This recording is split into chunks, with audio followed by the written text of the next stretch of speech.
ओम नमः सिद्धिभ्या ओम नमः सिद्धिभ्या ओम नमः सिद्धिभ्या। मंगलमय मंगलकरण वीतराग विज्ञान मोतार जाते भय अरहंतादि महान। करे मंगल करे होमा ग्रंथ करन की काज जाते मिले समाज सब पावे निज पद राज। इस भव तरु का मूल जानौ मिथ्या भाव। ताको कर निर्मूल अब करिए सेवे उपाय करते प्रथम कारण मंगल रूप। विघ्न विनाशक सुख करण नमो शुद्ध संतप्त मानस शांत हो। जिनके गुणों के गान वे वर्धमान महान। जिन विचरे मोक्ष मार्ग प्रकाशक नौवाधिकार प्रारंभ हो गया है। मोक्ष मार्ग का स्वरूप आत्मा का हित मोक्ष ही है। सभी जीव एकमात्र सुखी होने का ही प्रयोजन रखते हैं, सुखी होना ही चाहते हैं और इसके अलावा अन्य कुछ भी नहीं चाहते। सो सुखी होने के लिए संसार में सभी जीव अनेक उपाय करते देखे जाते हैं, लेकिन वे उपाय करते करते अनंत काल बीत गया तो भी हम सुखी नहीं हुए। उसका कारण क्या है? तो श्री गुरु कहते हैं परद्रव्य तो सुख दुख का कारण है नहीं, और तू सारे उपाय परद्रव्य में ही करता है, इसलिए तू सुखी दुखी मानता है और बहुत उपाय करता है, लेकिन अंतोगत्वा तू दुखी ही हो जाता है। सुख तो तेरे को मिलता नहीं, क्योंकि परद्रव्य में सुख है नहीं। जीव ने अपनी कल्पना से परद्रव्य में सुख मान लिया है, तो जहाँ जो वस्तु है ही नहीं वहाँ से वो वस्तु कैसे मिलेगी? जब पुद्गल में सुख है नहीं, सुख तो जीव में है, सुख गुण तो मेरे में अंदर है। कैसा देखो गजब की बात है, जीव माने मैं सुख स्वरूप हूँ और पुद्गल आदि द्रव्य उनमें सुख नाम का गुण नहीं है। तो जो सुख स्वरूप है उसकी तरफ देखता नहीं, और जिसमें सुख नाम का गुण ही नहीं है, जिसमें से सुख आ नहीं सकता, उसमें से ये जीव सुख चाहता है, इसलिए हम दुखी बने रहते हैं। तो ये सब हमारी पूजन पाठ भक्ति व्यर्थ क्यों जा रही है? क्योंकि हम भगवान के सामने खड़े होकर भी विपरीत की मांग कर रहे हैं। हे भगवान तुम हमें सुखी कर दो, हे भगवान हमें घर गृहस्थी बढ़िया। अब भगवान कह रहे गजब है, मैं खुद ही तुझे ये समझा रहा हूँ कि सुख परद्रव्य में नहीं है, और तू मांगता है मेरे से तो वही परद्रव्य मांगता है, वही अनुकूलता मांगता है, पुण्य का भोग मांगता है, पुण्य की सामग्री मांगता है। लेकिन सच्ची बात तो ये जीव पुण्य के उदय से कभी सुखी हुए ही नहीं। अरे हम थोड़े बहुत भी जो सुखी हैं ना, थोड़े बहुत भी, तो वे परद्रव्य के कारण नहीं है। तुम्हारे अंदर थोड़ी अच्छी सोच है, थोड़े अच्छे विचार हैं तो सुखी हो। अगर अभी तुम्हारे विचार बदल जाएं, समझ में आया, अब भी तीव्र कसाय हो जाए, मुझे और मान चाहिए, मुझे और पैसा चाहिए, मुझे पद चाहिए, मुझे प्रतिष्ठा चाहिए, तो देखो यहीं बैठे बैठे इसी पुण्य के काल में महादुखी हो जाता है जी। दुख कहाँ है? दुख किस बात का है? आपका शरीर बूढ़ा हो गया इसलिए दुख है? नहीं, आपने अपने को बूढ़ा माना इसलिए दुख है। समझ में आया कि नहीं आया? शरीर बूढ़ा होने से जीव के दुख का क्या संबंध है? अगर तुम्हारे पास वेद ज्ञान की कला हो तो काय का दुख है? लेकिन भेद ज्ञान नहीं जानता। शरीर संयोग में एकत्र बुद्धि करता है और वहाँ वो परद्रव्य है, तो उनको अपनी इच्छा के अनुसार परिणमन कराना चाहता है और वे परिणमन करते नहीं तो दुखी होता है। अभी मैं सुबह पूज्य गुरुदेव श्री का प्रवचन सुन रहा था, 11वीं गाथा पे था, सम्यक दर्शन की विधि थी। इतना बढ़िया गुरुदेव बताते हैं, यह भगवान आत्मा स्वयं सिद्ध है, सोने के समान है। जैसे में सोने में कभी जंग नहीं लगती, ऐसे ही मेरे भगवान आत्मा में, मेरे त्रिकाली ध्रुव ज्ञायक तत्व में जो अभेद है, अखंड है, नित्य है, शुद्ध है, ध्रुव है, ऐसे उस ज्ञायक भगवान आत्मा को स्वीकार करे जिसमें राग की कभी जंग नहीं लगती, जिसमें राग का प्रवेश नहीं होता। ऐसा पवित्रता का धाम हूँ मैं, ऐसा शुद्ध चैतन्य तत्व हूँ मैं, ऐसा अनुभव करो। समझ में आया? ले रहे थे कि ये 11वीं गाथा पंडित कैलाश चंद जी ने बताया था कि यह 11वीं गाथा तो जैन दर्शन का प्राण है। जैसे शरीर में से प्राण निकल जाए तो शरीर कितने दिन टिकेगा? टिकेगा? ऐसा बिल्कुल नहीं टिकेगा, तुरंत गिर जाएगा। ऐसे ही गुरुदेव श्री फरमा रहे थे कि जैन दर्शन में से अगर 11वीं गाथा निकाल दो, कौन सी गाथा निकाल दो? कौन सी 11वीं? समय सार की 11वीं नंबर की गाथा निकाल दो तो तुमने जैन दर्शन का प्राण निकाल दिया। इतना महत्व बता रहे थे 11वीं नंबर की गाथा। तो वो 11वें नंबर की गाथा क्या कहती है? तो वहाँ प्रश्न उठा रहे थे गुरुदेव श्री कि जब 6वें नंबर की गाथा में मैं प्रमत्त नहीं, आप प्रमत्त नहीं, बस एक ज्ञायक भाव हूँ। समझ में आया?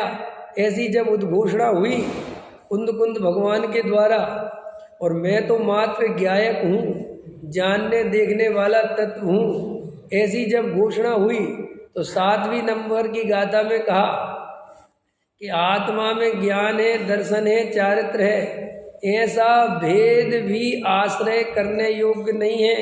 ये व्यवहार नए से भेद है, वस्तु में भेद नहीं है। वस्तु तो अभेद है, मैं तो अभेद वस्तु हूँ, मेरे में कोई भेद नहीं है। तो वहाँ कहा 7वें नंबर की गाथा में कि जे व्यवहार नय का कथन है और जे भेद विकल्पात्मक होने से पूर्णता ही है। मैं ज्ञान हूँ, मैं दर्शन हूँ, मैं चारित्र हूँ, मैं आत्मा हूँ, मैं शुद्ध हूँ, मैं ज्ञान का घन पिंड हूँ। ऐसे विकल्पों में उलझा हुआ जीव भी आत्मा का अनुभव नहीं कर सकता। इसलिए ऐसे आत्मा का वर्णन जो व्यवहार नय से किया गया है, ये भी है, आश्रय करने योग्य नहीं है। फिर 8वीं नंबर की गाथा का जन्म हुआ कि अगर व्यवहार है तो फिर जिनवाणी में व्यवहार को जगह क्यों दी? जब व्यवहार इतना है तो इसको जगह क्यों दी? तो क्या कहा कुंद कुंद देव ने कि जैसे मिलेच्छ को उसकी भाषा में समझाना पड़ता है, इसके अलावा कोई उपाय, लेकिन खुद मिलेच्छ नहीं हो जाना, ऐसे ही ये व्यवहार परमार्थ का प्रतिपादन करता है। व्यवहार के बिना परमार्थ को नहीं समझाया जा सकता, इसलिए व्यवहार को स्थान मिला। लेकिन तुम व्यवहारी मत हो जाना, तुम व्यवहार की दृष्टि मत कर लेना, तुम व्यवहार को उपादेय मत मान लेना। और क्या ले रहे थे गुरुदेव श्री कि व्यवहार का जो विषय है वो भेदात्मक, समझ में? विद्यादान पूजा भक्ति वाला व्यवहार नहीं, भेदात्मक व्यवहार। भेदात्मक व्यवहार समझ गए? मैं ज्ञान हूँ, मैं दर्शन हूँ, मैं आत्मा हूँ, मैं शुद्ध हूँ, मैं बुद्ध हूँ, मैं एक हूँ, मैं विचल हूँ, मैं अखंड हूँ, मैं त्रिकाली हूँ, ऐसे भेद मैं समझ में आया। 13 गुणस्थान के भेद।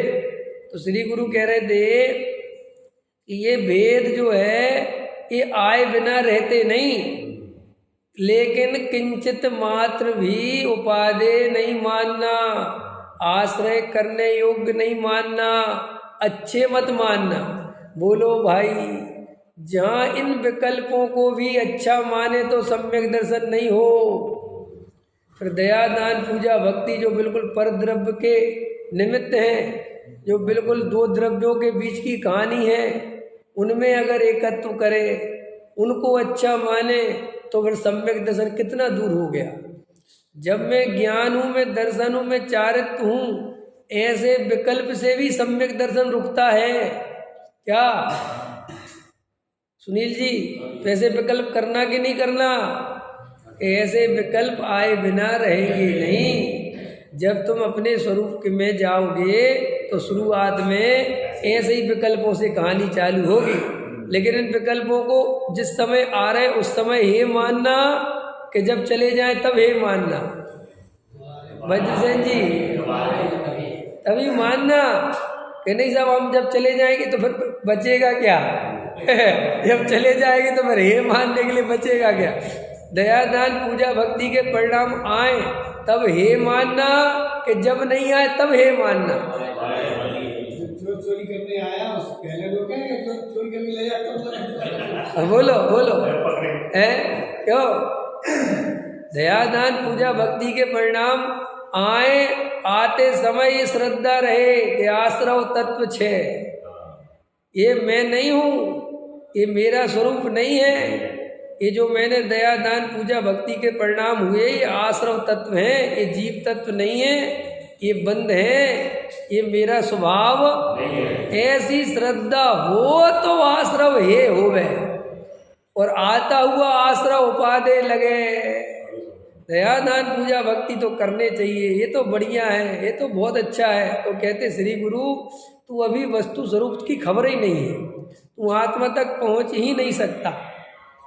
भैया लोगों को व्यवहार की निंदा करो तो बुरा लगता है, लोगों को दया दान पूजा भक्ति धर्म नहीं है ये कहो तो बुरा लगता है, लेकिन बुरा तो लगता है, लेकिन बिना विचारे बिना सोचे समझे बुरा लगता है। अगर थोड़ा विचार करे, सोचे समझे कि मेरे अनंत भाव क्यों चले गए, मैंने अनंत बार जिनवाणी की भरोसा है ना, आगम की वाणी है ना, तुम दया दान पूजा भक्ति को बढ़िया मानते हो, तो ये मानते काय के आधार पे हो? अपने अनुभव के आधार पे कि आगम के आधार पे? पुण्य भला है और पाप बुरा है, ये काय से सीखा है तुमने? ये जिनवाणी पढ़ पढ़ के ही सीखा है ना, ये प्रवचन सुन सुन के ही सीखा है ना।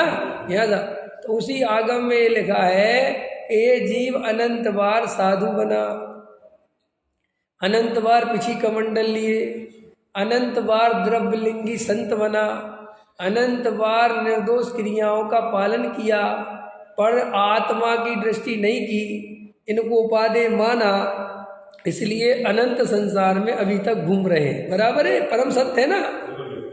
यही सर्वज्ञ देव की वाणी में उद्घोषणा हुई है ना। यहाँ साहब सर्वज्ञ देव ने ऐसा ही, तो फिर तुम अभी क्या कर रहे हो? तुम अभी भी जो दया दान पूजा भक्ति में उपादेय बुद्धि नहीं छोड़ पा रहे, और कहीं ना कहीं से उसका रास्ता निकालते हो कि करना चाहिए, होना चाहिए, जरूरी है, इनके बिना धर्म कैसे हो। अरे ये मान्यता तुझे ले डूबेगी भाई।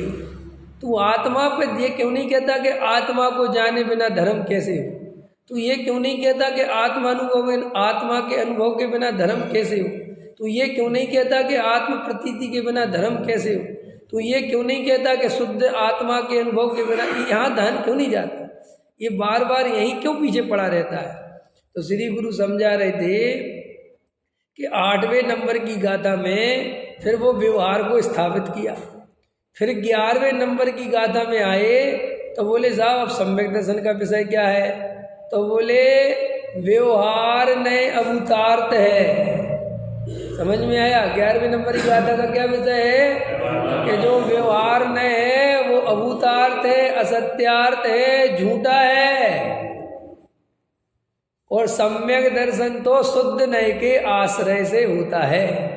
तो उन्होंने कहा महाराज वहाँ तो स्थापना करी थी, अभी तो कह रहे थे कि व्यवहार के बिना परमार्थ नहीं समझाया जा सकता, और अब आपके कहते हो कि व्यवहार अभूतार्थ है, झूठा है। कि सुनो भाई, शुद्ध नय का विषय क्या है? मैं अखंड एक त्रिकाली ध्रुव ज्ञायक भगवान आत्मा, जिसमें ज्ञान दर्शन चारित्र्य का भेद, पर्याय का भेद है ही नहीं। अरे सम्यक दर्शन का विषय त्रिकाली ध्रुव ज्ञायक भगवान आत्मा है कि साहब वो सम्यक दर्शन क्या है? कि पर्याय। कि पर्याय का विषय क्या है। पर्याय क्या, पर्याय का विषय क्या है?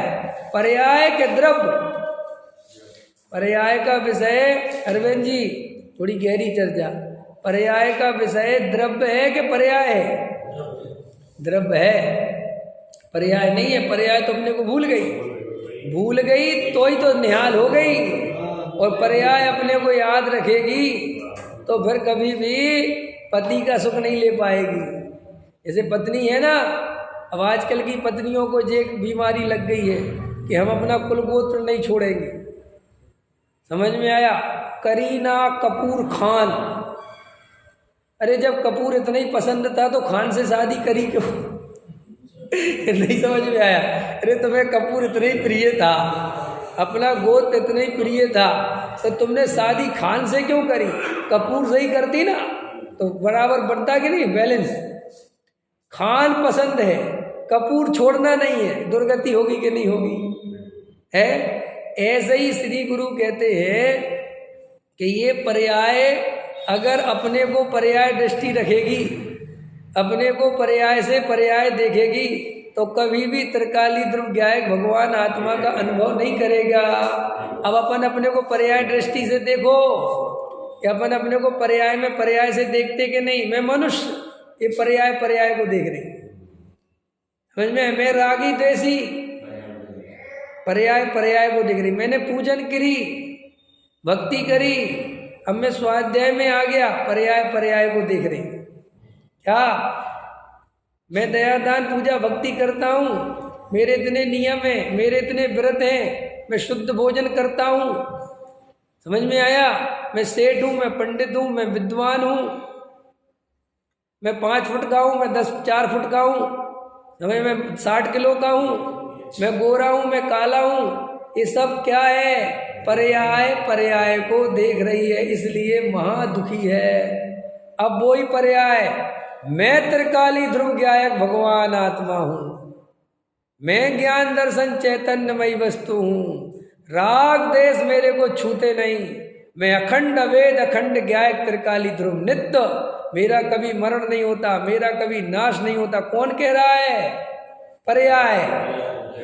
बस यही पर्याय सम्यक दर्शन है, कठिन के सरल। फिर भी नहीं देखते तो मैं क्या करूं? गजब की बात है, पर्याय जिसे देख रही है वर्तमान में वैसा वस्तु का स्वरूप नहीं है, और जैसा देख सकती है वैसा स्वरूप है, फिर भी नहीं देखती। अरे भाई ऐसा समझो, उदाहरण है युगल बाबूजी का बहुत प्रसिद्ध, बाबूजी बहुत देते थे उदाहरण, कि जिसका पति राजा हो, सम्राट हो, अत्यंत सुंदर हो, समझ में आया, परिपूर्ण हो, जिसको देख के दूसरी अन्य कन्याएं, अन्य राजकुमारियां ये सोचे कि काश ये मेरा पति होता, ऐसी पति की पत्नी महावत पे रीझे और रात को 2 बजे और कुबड़े महावत से मिलने जाए, तो उससे ज्यादा मूर्ख संसार में कौन है? ये बाबूजी पर्याय के लिए उदाहरण देते थे कि ऐसा ही ये पर्याय, अंदर त्रिकाली ध्रुव ज्ञायक भगवान आत्मा जो अनंत सुख का सागर है, जिसमें अनंत सुख बह रहा है, आनंद का धाम, पवित्रता का धाम, अत्यंत शुद्ध, जिसका कभी नाश नहीं होता, जिसमें कभी बुढ़ापा नहीं आता, जो अजर अमर तत्व है, जिसकी एक अनुभूति से अनंत संसार कट जाता है, ऐसा त्रिकाली ध्रुव भगवान आत्मा अंदर में विराजमान है। और ये पर्याय उसको छोड़कर ये सड़ी गली संयोगों की दृष्टि, उनमें एकत्व बुद्धि, उनमें ममत्व बुद्धि, कर्तृत्व बुद्धि, भोक्तृत्व बुद्धि करती है, इसलिए मरती है। मरेगी कि नहीं मरेगी? हैं?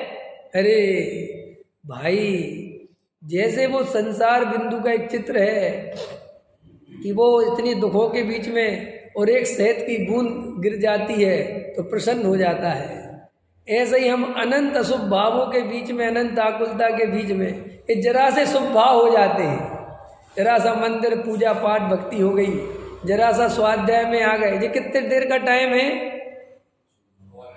1 घंटे, 1 घंटे, 1.5 घंटे और 23.5 घंटे क्या चलता है?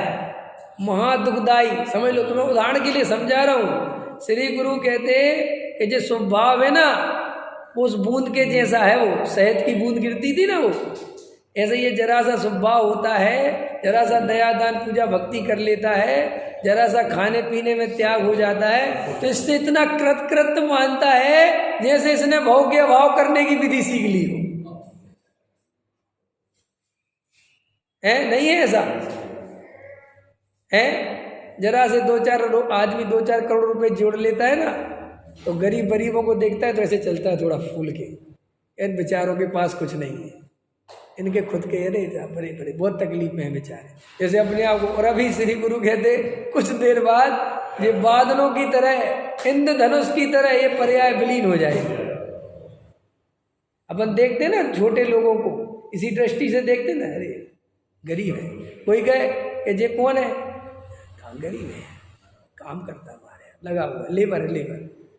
ऐसा ऐसा ऐसा ऐसा अंदर से उस मान कसाय से भसीभूत होकर ऐसा बोलता है और अपने को सेठ समझता है। जरा सी इज्जत पा लेता है समाज में तो चौड़ा होके चलता है। आप जानते हो मैं मंदिर का अधिकारी हूँ, प्रधान हूँ मंदिर। हाँ ऐसा आता है तो माली के सामने भी ऐसी चाल होती है। समझ में आया कि नहीं आया? ऐसा कुछ समझता है अपना। श्री गुरु कहते देखो ये पर्याय कहाँ मर रही है। अनंत भव मिटाने का उपाय इसी समय कर सकता था और उसी समय में अनंत भव बढ़ाने का उपाय कर रहा है। सच्चाई है कि नहीं? तो इस पर्याय से कहो कि अपने द्रव्य में समा जा, अपने स्वरूप में रम जा। समझ में आया कि नहीं आया? अब ये पर्याय दृष्टि छोड़, इससे कुछ नहीं मिलता। अपने को मनुष्य मानने से क्या मिलता है भाई? क्या मिला आपको? आपने अपने को मनुष्य माना तो आपको सुख मिला रमेश जी? अपने को पुरुष माना तो सुख मिला? अपने को पिता माना तो सुख मिला? अपने को बेटा माना तो सुख मिला? अपने को दिगंबर माना तो सुख मिला? अपने को सज्जन माना तो सुख मिला? चलो बताओ एक पर्याय दृष्टि, विजय जी कोई एक पर्याय दृष्टि का लक्षण बताओ कि हमने ऐसा अपने को माना तो हमें सुख मिला। कहाँ मिला? उसी माना तो, लेकिन उससे सुख मिला कि दुख मिला? तो दुख माना, सुख मिला। बस तो ये मिथ्यात्व है कि नहीं? ये पागल, यही तो मिथ्यात्व माने क्या कि जैसा वस्तु का स्वरूप है वैसा नहीं मानता। मिथ्यात्व किस चिड़िया का नाम है? जैसा मायाचारी करता रहता है, झूठ भरे बोलता रहता है। समझ में आया कि नहीं? अरे भाई साहब, लोग सुनो 10 साल से प्रवचन सुन रहे हैं, 20 साल से प्रवचन सुन रहे हैं और क्या पूछते फिर रहे हैं कि साहब हमारी पात्रता कब पकेगी, हमारी कसाई क्यों नहीं मिटती? और गुरुजी उत्तर दे रहे हैं, कह रहे हम बताए जिन गुरुजी की खुद की पात्रता का पता नहीं है। समझ में आया? हाँ, लोग ऐसे ऐसे प्रश्न पूछते फिरते हैं और वे इतने बेहोश हैं कि वे जिससे पूछते हैं ये नहीं देखते कि इसकी खुद की हालत क्या है। लोग किस किस को अपना गुरु बना लेते हैं, मुझे तो आश्चर्य होता है। समझ में आया कि नहीं आया? और लोग मायाचारी करते हैं। धर्म के क्षेत्र में मुझे लगता है सबसे ज्यादा मायाचारी चल रही। कम से कम लौकिक क्षेत्र में तो तुम थोड़े बहुत ईमानदार हो ही हैं, लेकिन धर्म के क्षेत्र में जैसे कहते ना, थोड़ा उदाहरण दे दूं ताकि समझ में आ जाए। हवाले वाले सबसे ज्यादा ईमानदार आदमी है, उनसे ज्यादा ईमानदार तो सरकार भी नहीं है। समझ में? बिल्कुल 5 का नोट दिखाओ, न तुम्हारी शकल न तुम्हारी अकल। समझ में? वहाँ कोई 5 लाख रुपए रखता है और बेचारा यहाँ बिल्कुल पूरी ईमानदारी से देता है, ना नोट कम करता है ना छल कपट करता है, बिल्कुल एकदम धड़ल्ले से कहता है ये रखी मशीन, गिनो ले जाओ, कोई विकल्प नहीं, तुम बस नोट नंबर दिखाओ। इतनी ईमानदारी देखी तुमने? सबसे 2 नंबर का काम सबसे नंबर 1 का होता है और ये सारा नंबर 1 का काम सब नंबर 2 का।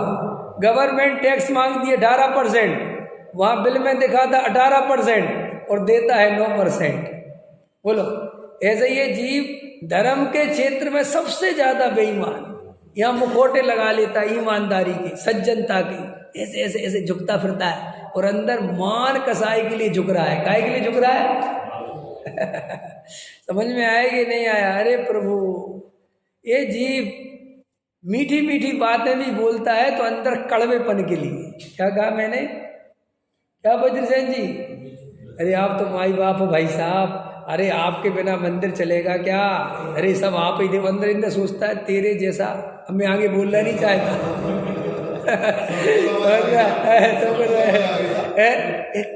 क्या कर रहा है ये? सज्जनता का ढोंग क्यों कर रहा है? अरे पंडित जी आप कुछ नहीं समझते। सही बात तो ये कि समझना भी नहीं चाहते। ऐसी जिंदगी हमें तो बिल्कुल नहीं जीना। समझ में? हमें तो कल छोड़ देते, आज छूट जाए। अरे धर्म के लिए मायाचारी, चूल्हे में गया धर्म, कम से कम यहीं तो मायाचारी छोड़नी चाहिए। और यहाँ भी मायाचारी करने लग गया। वहाँ घर गृहस्थी मकान दुकान छोड़े थे। डॉक्टर साहब ले रहे थे भी एक प्रवचन में कि देखो भाई, खतरनाक ले रहे थे, थोड़ा सुन लेना। मैं तो डॉक्टर साहब ही की हिम्मत है, मैं तो क्या बोलूँ। बोल रहे थे मंदिर बनाने का भाव और घर बनाने का भाव, तो दुनिया से पूछोगे तो कहेंगे साहब मंदिर बनाने का भाव तो अच्छा है और घर बनाने का भाव बुरा है। बोले किस अपेक्षा अच्छा बुरा का? कि जे शुभ भाव है और जे अशुभ भाव है। ठीक है, तो डॉक्टर साहब कह रहे थे, बहुत बढ़िया ले रहे थे कि तुम्हारे पास इतनी अकल है बस शुभ और अशुभ की, इससे ज़्यादा अकल नहीं थी। संगी पंचेंद्र इसलिए पैदा हुए शुभ अशुभ का भेद करने के लिए। बहुत अच्छे खतरनाक लेते कि क्या शुभ, क्या मतलब है? कि मतलब ये है कि मूर्ख चाहे मंदिर बना तो भी तेरे उपयोग की बर्बादी होगी, और चाहे घर बना तो भी तेरे उपयोग की बर्बादी होगी। और सुन, मंदिर बनाएगा तो ज्यादा बर्बादी। अरे दोनों में खड़ा हो तो छोड़ो, उपयोग ज्यादा मंदिर में। क्यों? कि मंदिर पराधीन क्रिया है। घर के मालिक तो अपन है, मंदिर के मालिक तो तुम हो नहीं। यहाँ तो एक खिड़की लगवाई, चार आगे खड़े हो गए। एक कैसे लगवाई? कल ही चुनाव करवाओ, तुम्हें पद से हटवाएंगे। अब सो पद भी संभालो और मंदिर भी संभालो। हैं रमेश जी क्या कह रहे? बने तो हैं इतने सारे, आप जैसे बनाएंगे। आप एक बात बताओ। नहीं नहीं नहीं, सुनो, ये भी अच्छा, इसका भी जवाब दे देता हूँ। सुनो भैया, सुनो। तुम जरा सा नेगेटिव सुनते हो, तुम्हारी भाषा में नेगेटिव बोल रहा हूँ मैं, तो तुम एकदम बोलते हो कैसे होगा। और इतने दिन से पॉजिटिव बोल रहा हूँ तो कोई नहीं कहता कि साहब हम साधु बन जाएंगे तो क्या होगा। आज तक बना कोई? इतने दिन से कह रहे घर परिवार छोड़ दो, मोह छोड़ दो, किसी को मन में नहीं आता कि साहब ऐसा मत बोलो, किसी ने छोड़ दिया तो। लेकिन घर बनाने की, मंदिर बनाने की, छोड़ने की बात कहो तो फिर कहता कौन बनवाएगा। एक प्रश्न पूछा पूज्य गुरुदेव श्री से। अब पूज्य गुरुदेव श्री के नाम से चलता, बाकी हो सकता है किसी से पूछा कि साहब क्या प्रश्न है? कि साहब जी निगोदिया इतने सारे जीव हैं। कि हाँ हैं। कि साहब ये रोज 6 महीने 8 समय 608 सिद्ध होते जाएंगे तो संसार खाली नहीं हो जाएगा? सब बैठे देखो ऐसे बैठे कि नहीं? कह रहे साहब वो तो खाली हो जाएगा। तो गुरुदेव श्री बोले जब तक तुम जैसे हैं तब तक नहीं होगा। कि क्यों? कि तुम्हें यही गणित चिंता सता रही है तुम्हें मैं सुखी हो जाऊं, मैं सिद्ध बन जाऊं, मुझे क्या लेना देना ये संसार रहे नहीं रहे, ये व्यवस्था चले नहीं चले। बोलो, हम मंदिर बनाने के लिए जन्मे हैं कि आत्म कल्याण के लिए जन्मे हैं? और सुनो, मंदिर तुम बना सकते हो क्या?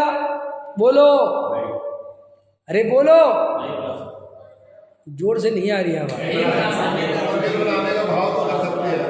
अरे अभी भी विजय जी मिथ्यात्व मिटेगा नहीं तुम्हारा इतने जल्दी, अभी नहीं मिटेगा। मंदिर बनाने का भाव भी नहीं कर सकता, मैं उस भाव का भी करता नहीं हूँ। वो भाव भी होने योग्य होगा तो होगा और नहीं होने योग्य होगा तो नहीं होगा। इतना अकर्ता देखोगे तब वो ज्ञाता दिखेगा। वो उतना अकर्ता, समझ में आया? जैसे देखो कैंसर होता है ना, कैंसर तो अब उंगली में कैंसर हो गया तो कितनी उंगली काटना, जितने में है उतना के और दो दो है कि सुनो डॉक्टर कहता है कि यहाँ है कैंसर, तो ठीक है साहब काट दो, कहता है यहाँ से नहीं कटेगा यहाँ से कटेगा। कि साहब जी क्या बात हुई? कि सुनो ये इतना खतरनाक है कि अगर इसका एक वायरस भी रह गया तो पूरा का पूरा खेल खत्म कर देगा तुम्हारा। ऐसा ही जो मिथ्यात्व का वायरस है ना, ये कहीं पर भी तुम्हारे अंदर रह गया कि चलो साहब मैं स्त्री पुत्र कुटुंब परिवार का करता तो नहीं हूँ, मान लिया आपकी बात मंदिर वंदिर का भी करता नहीं हूँ, लेकिन मैं अंदर जो अपने भाव है इनका करता तो हूँ। कि ये वायरस है, ये तुझे ज्ञाता की तरफ जाने नहीं देगा। कि क्यों नहीं जाने देगा? कि जब तू इन भावों का कर्ता बनेगा तो इनमें हेर फेर करने की भी कोशिश करेगा। लेकिन इसमें एक गाथा ये भी है कि अगर सर्वदा का कर्ता मानोगे तो जितवानी का कोप होगा, एक गाथा ये भी है बराबर। ये सीख लो, ये सीख लो। ये सर्वता अकर्ता का अर्थ है कि जो पर्याय में राग देश होते हैं, जो पर्याय में कर्ता के भाव होते हैं, उसे अगर पर्याय दृष्टि से भी स्वीकार नहीं करेगा तो उसका अभाव होगा, वो एकांतवाद होगा। ये सीख लो ताकि जिंदगी में हमेशा काम आएगा। देखो नहीं कह सकते ना, अपनी प्रयोजन सर्वता अकर्तई से सिद्धि होगी अपने प्रयोजन की। लोक में भी यही व्यवस्था है। जैसे तुम्हें यहाँ से ग्वालियर जाना है, कहाँ जाना है? ग्वालियर सागर जो भी ले लो। अब ग्वालियर तुम्हारा इसलिए रास्ते पड़ता है और हम ग्वालियर में हमारी ससुराल है तो हम बहुत गए ग्वालियर, समझ में आया? हमारे ससुराल नहीं बोल पाता अच्छा कोई बात नहीं, कोई बात नहीं, अभी हंसी मत करो, अभी मुद्दे की बात सुनो। तुम लोग ऐसे ही समय खराब कर देते हो। देखो तुम्हें यहाँ से ग्वालियर जाना है, रास्ते में मथुरा पड़ेगा, रास्ते में आगरा पड़ेगा, फरीदाबाद पड़ेगा, बल्लभगढ़ पड़ेगा, ये सब पड़ेंगे। तो ये हैं कि नहीं? तो इनको लक्ष्य में लेना कि नहीं लेना? नहीं देखो ना, अब पढ़ा है तो कम से कम थोड़ा मथुरा उतर के देखो ना। कह रहे भाई हमें क्या लेना देना, हमारे लिए मथुरा होते हुए भी ना के नहीं के बराबर है। बोलो ऐसे ही बोलोगे। एक बड़े पंडित जी बहुत अच्छा उदाहरण देते इस बात को समझाएं, सुना कभी? जब वो व्यवहार नए को हे समझाते थे पंडित साहब, बहुत अच्छा समझाते। वो ये कहते थे कि साहब व्यवहार नए है कि नहीं, दया दान पूजा भक्ति है कि नहीं, तो वो एक बहुत अच्छे बोलते थे। अपने बच्चे को अपन कहीं ले जा रहे हैं, स्कूल ले जा रहे हैं या पाठशाला ले जा रहे, वो पाठशाला का उदाहरण देते थे कि पाठशाला ले जा रहे हैं तो रास्ते में वो कहता पापा मिठाई की दुकान, कहता नहीं है। वो रास्ते में कहता पापा बलून पे कह कि नहीं है। कि पापा रास्ते में देखो मोटर गाड़ी पे कुछ नहीं है। तो बड़े पंडित जी कहते है कि नहीं, है कि नहीं? है। तो फिर नहीं क्यों बोलता है? कि भाई साहब उसे पाठशाला ले जाना है, ये ठेले मेले नहीं दिखाना है, तो है कि नहीं? ऐसे ही जो जिनवाणी में एक कथन आते हैं वो है की स्थापना के लिए आते कि भाई है तो, लेकिन वो लक्ष्य करने लायक, दृष्टि देने लायक, समय बर्बाद करने लायक, उपयोग में लेने लायक, समझने लायक बिल्कुल भी नहीं है। ये सुलझ गई समस्या। अब दोबारा मत पूछना किसी पंडित से। तो पूछने के लिए पूछते हो तो भाव चला जाएगा। अगर पूछने के लिए पूछते हो तो भाव गया, बिल्कुल जाएगा मुफ्त में, बिल्कुल चला जाएगा। मैं गारंटी दे रहा हूँ, ये कुछ काम नहीं है। ये तुम जो होशियारी समझते हो, आपकी नहीं कह रहा हूँ, बहुत से श्रोता क्या समझते हैं कि हम बहुत होशियार चंद हैं, और बेही प्रश्न ने 10 दफे समाधान सुन लिए। अरे कई लोग पूछते थे, अब 10 दफे तो पढ़ लिया हो गया, निश्चयवासी व्यवहाराभासी हो गया भासी 50 दफे। जो भी पंडित है, निश्चयवासी क्या है जी? समझ में? तुझे समझ में है?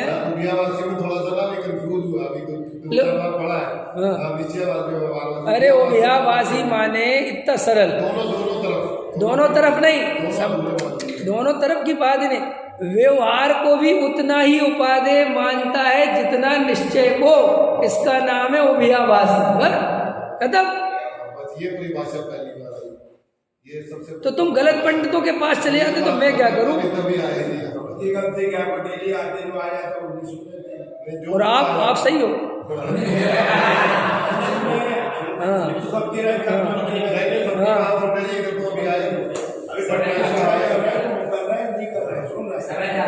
समय जा रहा है और कुछ नहीं जा रहा है, याद रखना टाइम पास हो रहा है। भाई साहब। सुनो सुनो सुनो, सही बात अपने चित्त में नहीं पहुंचाना जितना बड़ा अपराध है, उतना ही बड़ा अपराध ये भी है कि गलत बात अपने चित्त में पहुंचाना। तुम किस किस को अपना गुरु बना लेते हो, मूर्ख कहेंगे। ये नहीं सोचते कि हम किसको गुरु बना लेते, किसी से भी कुछ भी। रोड चलते आदमी से प्रश्न पूछने लगते हो कि क्यों पूछ लो, अब सब नहीं पूछ रहे तो अपने कुछ पूछ ले। और अथवा ये बता दें कि हमें भी बहुत कुछ आता है, ये अपन को पता नहीं चलता अपने अभिप्राय में कितना खोट भरा पड़ा रहता है। ऐसे ही थोड़ी है जीवन अनंत काल से मिथ्या दृष्टि है भाई साहब। ये अनंत काल ऐसे ही नहीं चला गया है। ये परिणाम दो कौड़ी के हैं तुम्हारे, झूठ फरे दो कौड़ी के हैं। ये पूजा पाठ भक्ति दया दान सब बकवास परिणाम। असली तो तेरे अभिप्राय में जाके देख क्या खोट बरसी पड़ी है। तू किस अभिप्राय से क्या कर रहा है। मंदिर भी बना रहा है तो भयंकर खोटा अभिप्राय, प्रतिमा विराजमान कर रहा है भयंकर खोटा अभिप्राय, मंदिर में दान दे रहा है भयंकर खोटा अभिप्राय। अरे सुनो, त्यागी वृत्तियों की पूजा भक्ति कर रहा है, उनकी सेवा कर रहा है भयंकर खोटा अभिप्राय। पता चलता है जीव को, पता चलता है। आप सही बात बताओ, आप इतने विद्वानों को सुनते हो, आप हृदय से कितने विद्वानों की इज्जत करते हो जिनके प्रति आपको गुरुत्व का भाव रहता है कि वास्तव में जो हमारे गुरु हैं। बताओ कितनों को श्रद्धा से सुनते हो? सभी को श्रद्धा से सुनते। बस सभी को सुनते मतलब किसी को नहीं सुनते, कहीं नहीं पहुंचोगे। जो सबकी सुनता है वो आज तक कहीं पहुंचा ही नहीं। कैसे करेंगे, इसकी सुने इसकी ये भी नहीं कर सकते तो अरे अब ये भी, अब सुनो भाई, अब इतना भी नहीं कर सकते 20 साल में। वो माल बेचते हो ना, अरे सुनो, अरे सुनो, अब आपकी जगह कोई और बैठा है, मेरी आप नहीं हो तो सुनेंगे। अरे सुनने का मना नहीं रे भाई, एक तो शब्द पकड़ते हो, बात सुनने की है ही नहीं। तुम्हारे अंदर इतना भी निर्णय नहीं बन पाता कि कौन माल दे रहा है, कौन मेरे मतलब की बात बता रहा है और कौन मुझे उलझा रहा है। हम इतना भी निर्णय नहीं कर सकते। बताओ अपने जी, तो आप निर्णय करके बताओ किसने उलझाया किसने मतलब की बात नहीं। कमाल है लोग, फिर आप ही बता दो। अरे भाई मैं कैसे बता दूं? नहीं मैं कैसे बता दूं? मैं बता दूं?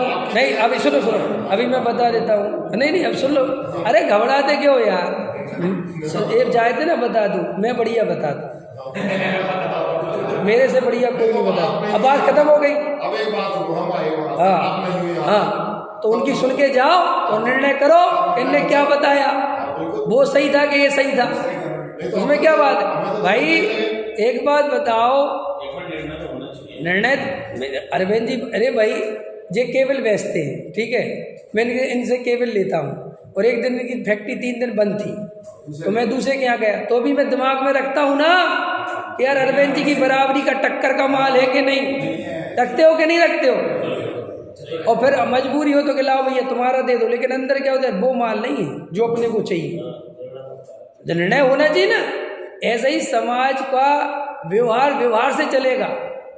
समाज में उठना बैठना सुनना कार्यक्रम सबसे निर्णय, लेकिन तुम्हें ये तो पता होना चाहिए कि भाई साहब ये जो माल है ये व्यवहार नहीं से प्रतिपाद्य है, परमार्थ का माल नहीं है, ये श्रद्धा करने योग्य नहीं है, जानने योग्य है। हाँ देखो भाई इसका भी अच्छा है। हमारे आचार्य भगवान, जो आपका प्रश्न है ना, ये आचार्य भगवान हजारों साल से जानते थे कि ये प्रश्न जरूर आएगा। कि साहब आप तो बता रहे हो, अब आप नहीं रहोगे तो हम क्या करेंगे। वो जानते थे, तो उन्होंने कहा कोई बात नहीं, जिन वाणी में बहुत कथन व्यवहार नैसे हैं, इसलिए कोई निमित्त नैमित्तिक संबंध की बात करे, पर्याय की चर्चा करे, दया दान पूजा भक्ति की चर्चा करे, तो तुम क्या जानना, क्या निर्णय करना कि ये व्यवहार से कथन किया जा रहा है, ऐसा वस्तु का स्वरूप नहीं है। यही जानना सच्चा जानना है। समझ में आया। जैसे मैं कहूँ कि भैया हमें दया दान पूजा भक्ति करने चाहिए, हमें समय पे मंदिर आना चाहिए, हमें पूजा पाठ प्रक्षाल करना चाहिए, हमें मंदिर बनवाना चाहिए, हमें दान देना चाहिए, तो ये सारे कथन काहे के हैं, व्यवहार के। और व्यवहार कैसा है, असत्यार, झूठा। कैसा वस्तु का स्वरूप, मैं कौन दान देने वाला, मैं कौन पूजा भक्ति करने वाला, वो तो होने योग्य होगी तो होगी और नहीं होने योग्य होगी तो नहीं होगी। तो लोगों को ऐसा डर लगता है कि ऐसा बोलते ही लोग पूजा करना छोड़ देंगे। क्यों छोड़ दोगे, क्या किसी डर से कर रहे हो क्या, किसी के कहने से कर रहे हो क्या। और अगर किसी के कहने से कर रहे हो, अगर डर के भय के कारण कर रहे हो, तो आपसे ही पूछता हूँ वो पूजा सच्ची है कि झूठी है। बताओ मुकेश जी, इंजीनियर साहब, और समझ झूठी है। और अगर वो मेरे कहने से छूट भी जाए तो क्या छूट गया। झूठी चीज छूट भी जाए तो कोई काम की है। अच्छा है कि वो छूट जाए तो सच्ची पैदा होने का चांस बनेगा। नहीं समझ में। अगर कम से कम झूठ छूट जाए तो सच्चा पैदा हो सकता है कि नहीं। देखो डॉक्टर साहब का जगत प्रसिद्ध उदाहरण है कि एक आदमी ने किसी की हत्या कर दी, ठीक है, हत्या कर दी किसी ने, और वो गायब हो गया। और पुलिस ने बहुत तफ्तीश करी, बहुत पकड़ा, खोजा, मिला, बहुत समय निकल गया और एक व्यक्ति को पकड़ लाए और बोले साहब इस व्यक्ति ने मर्डर किया, इसलिए ये हत्यारा है, और उसे सजा दे दी गई। समझ में आया। जबकि वो हत्यारा नहीं था। क्या कहा मैंने, जबकि वो हत्यारा नहीं था, वो गलत आदमी को पकड़ लाए। तो पुलिस ये कहे कि चलो सही नहीं तो गलत पकड़ तो लाए किसी को, इसमें क्या दिक्कत है। कह रहे भाई साहब इसके चक्कर में असली की खोज बंद हो गई। कम से कम ये नहीं मिला होता, ये नकली असली नहीं बना होता तो असली की खोज तो चलती। ऐसे ही अगर ये शुभ भाव धर्म नहीं माना होता, भले ही नहीं होता, तो कम से कम तुम सच्चे धर्म की तलाश तो करते। अगर तुम्हारी ये नकली पूजा गिर जाती तो तुम एक दिन असली पूजा तो करने की सोचते, लेकिन तुमने नकली पूजा को ही असली मान लिया। और जब तुम्हारी कोई नकली पूजा गिराता है तो तुम्हें घबराहट बेचैनी हो जाती है कि महाराज हम इसी के भरोसे तो चल रहे हो, तुम ये भी गिरा रहे हो। कल रात का प्रवचन नहीं सुना, सुना था कल रात का वचन सेन जी, कल रात का प्रवचन किया है मैंने। जिसके प्रवचन में सब खुश हो जाएं, क्या कहा मैंने, जिसके प्रवचन से हर श्रोता खुश हो जाए, समझ लेना ये प्रवचन बिल्कुल काम का नहीं है। प्रवचन तो वो ही काम का है जिसमें दो चार आदमी घबरा जाए कि ये क्या बोल रहे हैं। क्यों कि ये समन्वय का मार्ग नहीं है धर्म का। धर्म के मार्ग में समन्वय नहीं होता कि वीके जैन जी को खुश कर दो, थोड़ी पूजा की तारीफ कर दो, थोड़ी निश्चय की तारीफ कर दो, थोड़ी दान की तारीफ कर दो, थोड़ी आत्मा की तारीफ कर दो, तो वीके जैन भी खुश, दान देने वाले भी खुश, और भैया अरे शुद्ध भोजन करना ये भी तारीफ कर दो तो वे शुद्ध भोजन करने वाले भी खुश। धन्य है वे लोग जो सुबह 6 बजे भैया मंदिर आ जाते हैं, अरे ऐसे परिणाम वाले जीव, अरे वे भी खुश। सब खुश के नहीं है कि नहीं। और निश्चय वालों को थोड़ी त्रिकाली ध्रुव क्या की बात कह दो, वे भी खुश। सच बात बताओ क्या मिला, भंडारा बट गया। सही कह रहा, बिल्कुल सही कह रहा। तो मुझे भिंड की भाषा बिल्कुल सही बोली उसने, भंडारा बट गया, बिल्कुल हकीकत में। रमेश जी ये भंडारा ही बटेगा, अरे भंडारा ही बटेगा वास्तव। कुछ नहीं मिलता, जीवन चला जाता है, गोल गोल घूमता रहता है, गोल गोल है। ये पूरा जीवन गोल गोल घूमता रहता है, कभी निश्चय, कभी व्यवहार, कभी पूजा, कभी। और पता क्या बोलता है जैन साहब, अरे तुम लोग व्यर्थ की बात होती। और क्या बोलता पता, सब जरूरी है। क्या बोलता है, क्या बोलता है? मुझे उपदेश देने वाले मिल जाते हैं कई दफे समाज में, पंडित जी आप अभी कुछ समझते नहीं, सब जरूरी है। मैंने कहा जिसका सब जरूरी है उसका संसार अत्यंत जरूरी है। गारंटी से उसे अभी 4 गति में परिभ्रमण करना है। इसे 4 गति में परिभ्रमण नहीं करना, उससे पूछो कि क्या है तो काली ध्रुव ज्ञाय की दृष्टि जरूरी है, बाकी सब मजबूरी है, बाकी सब बकवास है। और जो ये कहता है सब जरूरी है, सब जरूरी है, कुछ नहीं, कहीं नहीं पहुंचने वाला। समझ में आया? अरे भाई तुम लौकिक में मायाचारी करोगे उससे कुछ नहीं बिगड़ता, लेकिन तुम जो धर्म के क्षेत्र में आके अपने को ठगते हो, ये तो मुक्ति का मार्ग था, यहाँ से तो सुलझना था, संसार में तो वैसे ही उलझे पड़े हैं। और तूने यहाँ पे भी अपनी दुकानें खोल ली, यहाँ पे भी अपनी दुकान खोल के बैठ गया, एक वहाँ की दुकान बंद करी और यहाँ की दुकान खोलने बैठ गया। खोली कि नहीं खोली? पहले वहाँ ग्राहकों को देखता था, अब यहाँ भी ग्राहक को देखता है। मैं तो देखता हूँ रसीद कट्टे वालों को, जैसे अपन तकाजे करते नहीं, पेमेंट पहुँचा दो भैया, ऐसे ही तकाजे करता है, भैया वो आपने 1100 बोले थे आए नहीं अभी तक। मुफ्त की नौकरी, मुफ्त की, बिना प्रयोजन, कोई मतलब, भाव चला जाए। और फिर वो कसाय तो कसाय ना, वो ये तो देखती नहीं कि मंदिर के लिए की जा रही है कि घर के लिए की जा रही है। कसाय तो कसाय है ना, तो वो भयंकर दुख देती, भयंकर आकुलता देती। फिर कभी कभी तो उसका इतना भयंकर रूप देखा जाता है कि वो यही भूल जाता है कि मैं मंदिर के लिए लगाऊं कि धर्म काय के लिए लगाऊं, और मंदिर ही में लड़ाई झगड़ा चालू हो जाता है कि नहीं? गहराई से विचार करना। सहजानंदी सोद